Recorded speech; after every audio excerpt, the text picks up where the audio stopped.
Also joining the conversation, Jeffrey Lord, Paul Begala, Matt Lewis, and Kirsten Powers. Jeff Lord, I mean, if this reporting is true, and right now it seems like it'll boil down to what the president claims he said, although we haven't heard him tweet yet, and who knows what he'll tweet tomorrow morning, and what Director Comey believes the president said and wrote in notes.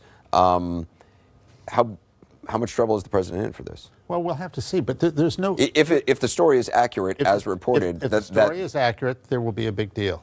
The question is it accurate? Let me just, the two quotes here from that memo as presented in the New York Times from the president, he is a good guy. I hope you can let this go.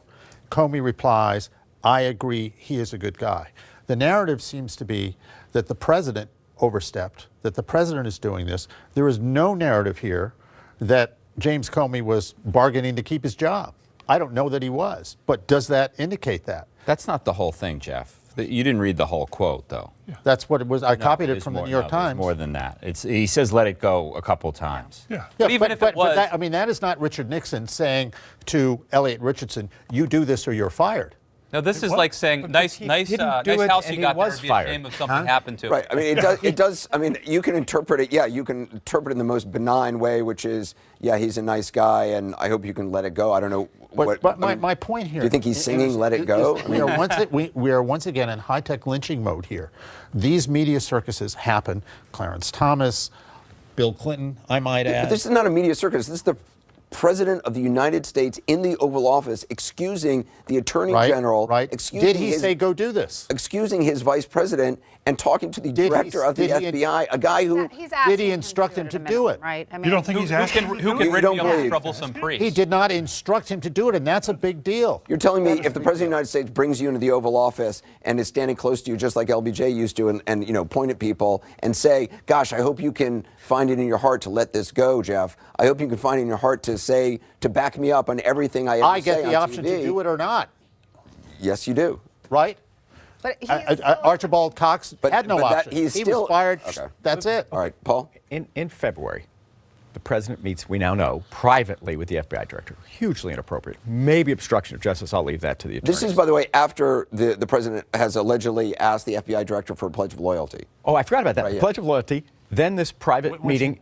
Denies, does he not?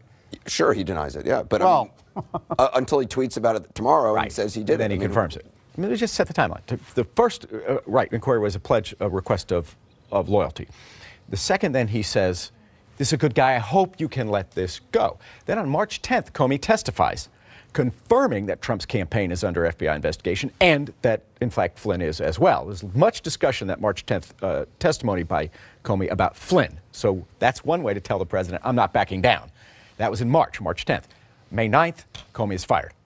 It's kind of... We should also point out, and we're going to hear this from Sally Yates tonight, Sally Yates had told the Office of Legal Counsel, had informed the Office of Legal Counsel, apparently the first he'd heard this, that not only that Flynn had been interviewed by the FBI in the White House, and she gave the indication that the interview didn't go so well. The legal counsel asked for details. She wouldn't give details, but the indication was it didn't go very well.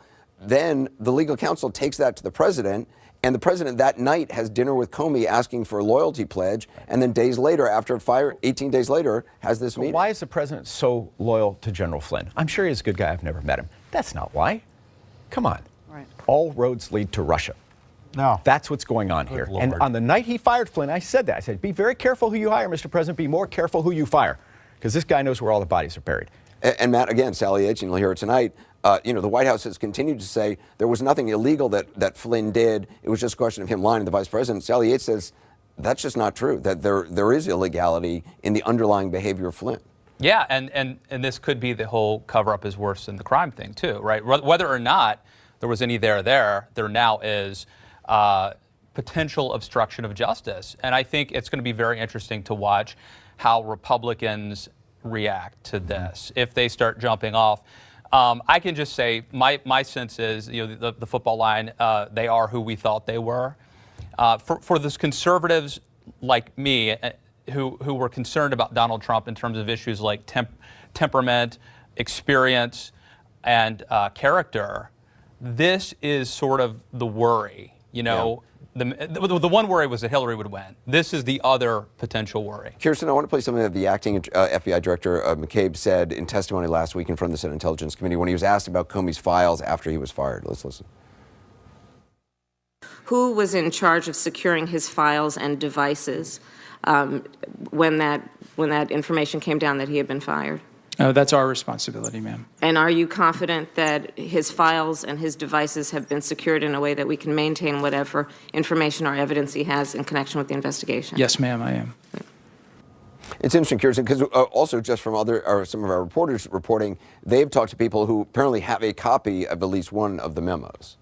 Right. Yeah. I mean, so I think, Jason Chaffetz has said that he's ready to subpoena that memo if they don't hand it over. So hopefully they'll do that. They also should subpoena, and I think Congressman Schiff has said this, they need to subpoena the tapes if they exist, right? And then they need to find out if there was, it's probably unlikely there was someone in the room taking notes, but if there was anybody there, they need to confirm that the Attorney General and Vice President Pence were asked to leave. There are a lot of different things that I think that they have to look at. But I just want to say on the, the cover-up worse than the crime thing, I mean, there's really no need for a cover-up unless something happened, right? And I think even for people who wanted to give Donald Trump the benefit of the doubt on the Russia situation, the last couple of days really should give them pause, because he's sort of frantically trying to stop this investigation, right? He's not looking out for General Flynn, because as Paul said, he doesn't really do that for other people. But don't you think that But let me finish. Unless that impacts him somehow.